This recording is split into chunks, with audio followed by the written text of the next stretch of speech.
Ezhukone junction വികസനത്തിന് ബജറ്റിൽ 5 കോടി രൂപ അനുവദിച്ചു. എഴുകോൺ ജംഗ്ഷൻ വികസനം എന്ന ആവശ്യത്തിന് പതിറ്റാണ്ടുകളുടെ പഴക്കമുണ്ട്.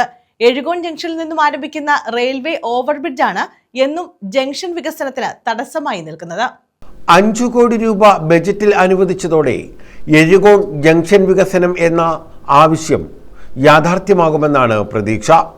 എഴുകോൺ ജംഗ്ഷൻ വികസനം എന്ന ആവശ്യത്തിന് പതിറ്റാണ്ടുകളുടെ പഴക്കമാണുള്ളത്. ജംഗ്ഷനിൽ നിന്നും ആരംഭിക്കുന്ന റെയിൽവേ മേൽപ്പാലമാണ് ജംഗ്ഷൻ വികസനത്തിന് പ്രധാന തടസ്സമാകുന്നത്. ദേശീയപാത വികസനത്തിന്റെ ഭാഗമായി മേൽപ്പാലം പില്ലറുകളിൽ എഴുകോൺ റെയിൽവേ സ്റ്റേഷന് മുന്നിലെത്തിക്കുന്ന തരത്തിലുള്ള പദ്ധതികൾ കൊടിക്കുന്നിൽ സുരേഷ് എംപിയുടെ നേതൃത്വത്തിൽ പഠനങ്ങളും സർവേയും നടത്തിയിരുന്നു.